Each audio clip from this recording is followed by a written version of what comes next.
What's up, everybody? Welcome to the What It's Like podcast.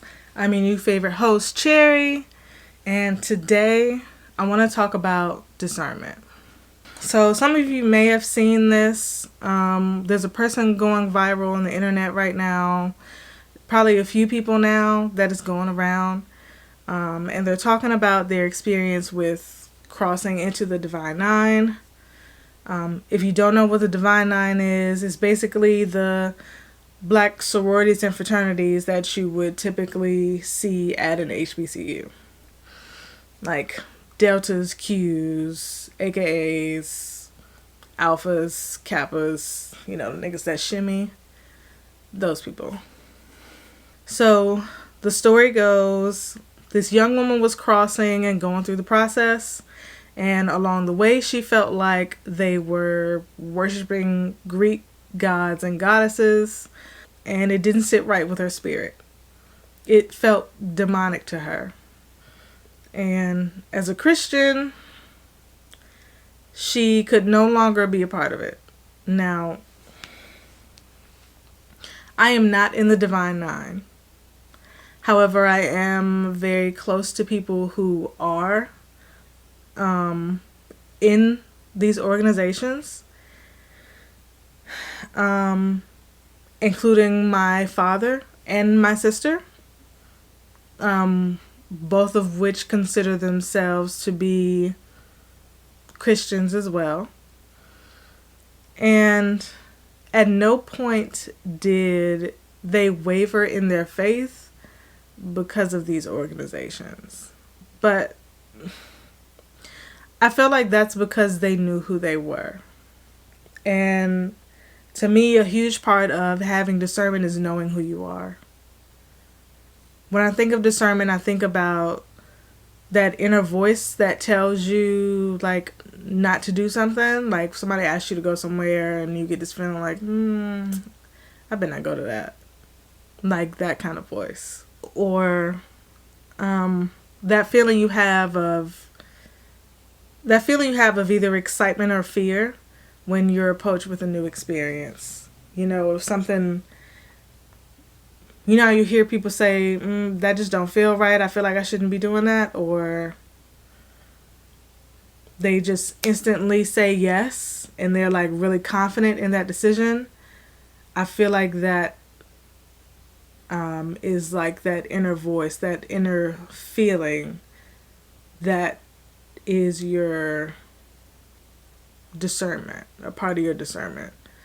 Basically having the ability to make your own decisions because you trust yourself and you know yourself. Or even if you don't fully know yourself or know who you are, you at the very least trust that you're making the right decision for you. And that's not to say that people who are still finding themselves don't have discernment. I believe we all have the capability of having discernment, but like I said, you have to listen to yourself. And the best way to make that happen is to build trust with yourself.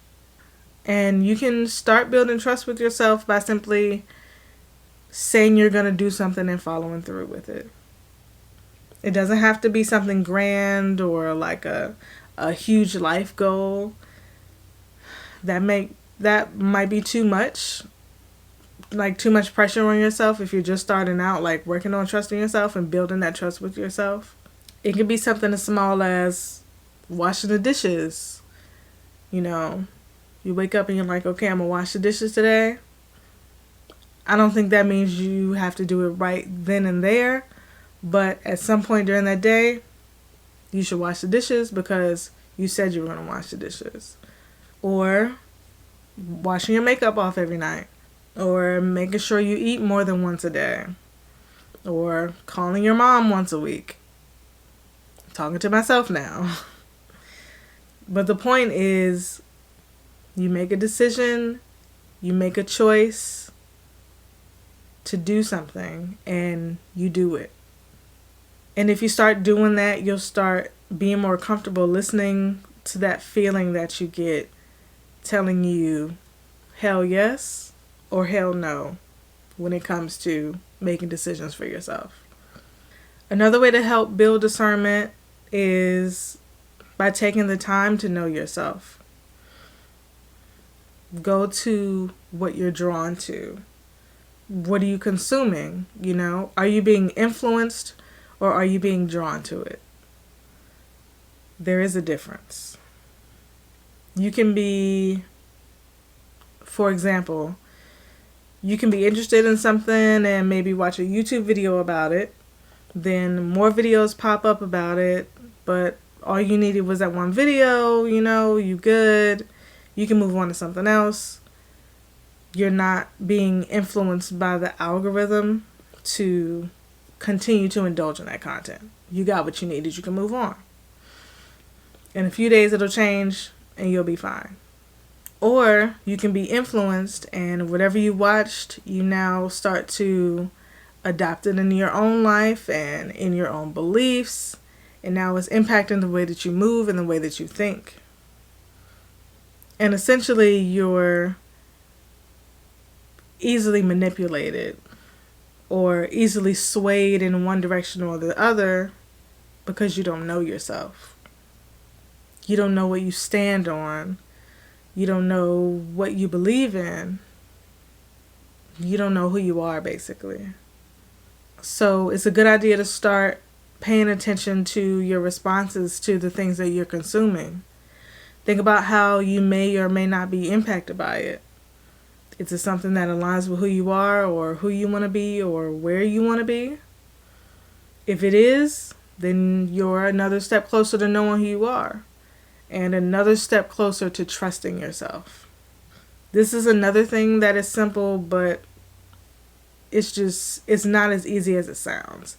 It sounds like, oh, okay, I can watch stuff and just not be impacted by it. It's not that easy.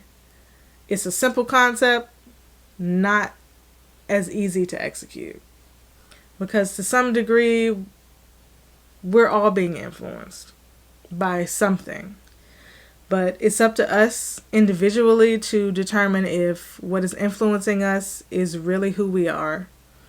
And that comes with continuing to listen to ourselves and building that credibility within us, building that trust, and being more mindful about what we're being drawn to.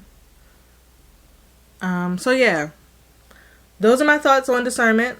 Tell me what you guys think. What does having discernment mean to you? And how do you build trust with yourself?